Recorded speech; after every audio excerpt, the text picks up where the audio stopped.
جرمنی کے انتہائی شمال میں پہلا ماڈل پروجیکٹ جس میں ایک مخصوص خطہ فوسل یا ہائیڈرو کاربن ایندھن کی بجائے مکمل طور پر ہائیڈروجن پر منحصر ہے۔ 2 بسیں اب چند ہفتوں سے مکمل طور پر ہائیڈروجن سے چل رہی ہیں۔ اس منصوبے کے لیے کئی گیس اسٹیشنز بنائے گئے تھے جہاں گاڑیوں کے لیے ہائیڈروجن گیس بھی دستیاب ہو۔ ڈرائیور کو نئی بس کیسے ملتی ہے؟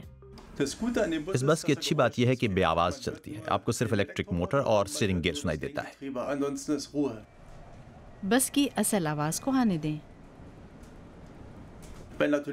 جب بس میں مسافر بیٹھے ہوں گے تو ظاہر ہے آپس میں بات چیت کریں گے اور آپ ان کی گفتگو سن بھی سکیں گے۔ بعض اوقات یہ بہت خوشگوار نہیں ہوتا، اس لیے آپ بس کے اندر دیگر چیزوں پر توجہ مرکوز کر لیتے ہیں۔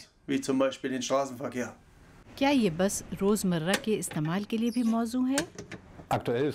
موجودہ مسئلہ یہ ہے کہ بعض اوقات ایندھن بھرنا مشکل ہوتا ہے، جس کا مطلب ہے بس اور ٹینک اسٹیشن ایک دوسرے کے ساتھ میل نہیں کھاتے۔ یہ سافٹ ویئر کا مسئلہ ہے جسے حل کیا جا سکتا ہے۔ ہائیڈروجن پروجیکٹ کا قلب یہ ہمارا الیکٹرولائزر ہے، مجھے اسے کھولنا ہے۔ آندرے اشٹائناؤ نے اس ماڈل پروجیکٹ کی بنیاد رکھی۔ ان کی کمپنی الیکٹرولائزر آپریٹ کرتی ہے۔ اس پر کئی ملین یورو کی لاگت آئی ہے۔ اس کنٹینر کے اندر پانی سے ہائیڈروجن نکالا جاتا ہے۔ اس عمل کے لیے بہت زیادہ بجلی درکار ہوتی ہے۔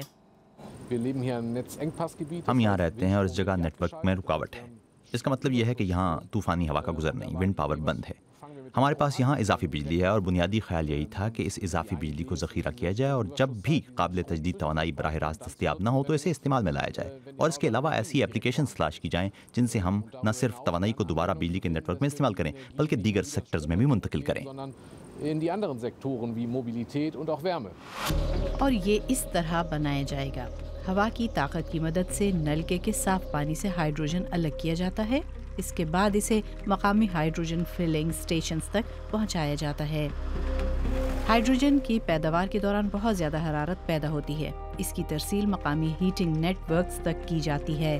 اس طرح گھروں کو نیوٹرل کاربن ڈائی آکسائڈ سے گرم کیا جاتا ہے۔ ایک قریبی گاؤں بوزبل میں ماکس بوئم اس سے استفادہ کر رہے ہیں۔ اب تک اس میں کوئی مسئلہ درپیش نہیں آیا۔ یہ گرمی اب اس نئے مجموعی پروجیکٹ کا آغاز ہے اور یقیناً بسوں کے حوالے سے بھی یہ ابتدا ہے۔ کتنا ہی اچھا ہوتا جب یہاں دروازے پر 1-2 ہائیڈروجن گاڑیاں کھڑی ہوتیں۔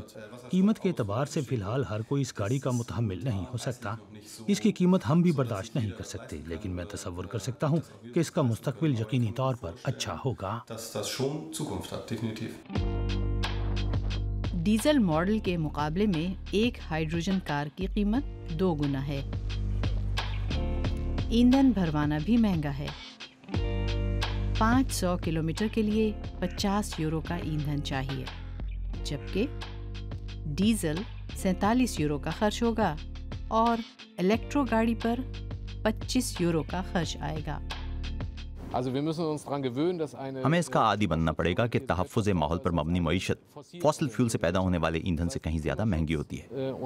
ہم سب اپنی دنیا کو بچانے، اسے محفوظ رکھنے میں دلچسپی رکھتے ہیں، اور اب ہم ایک ایسی ٹیکنالوجی پر کام کر رہے ہیں جو طویل عرصے سے چلی تو آ رہی ہے لیکن اس کا استعمال ابھی عام نہیں ہوا۔ چند سالوں میں ماحول دوست توانائی کی قیمت اتنی ہو جائے گی جتنا کہ روایتی توانائی کی۔ مثالوں سے پتہ چلتا ہے کہ جس ٹیکنالوجی کا استعمال کیا جا رہا ہے یہ روزمرہ زندگی کے لیے بالکل موزوں ہے۔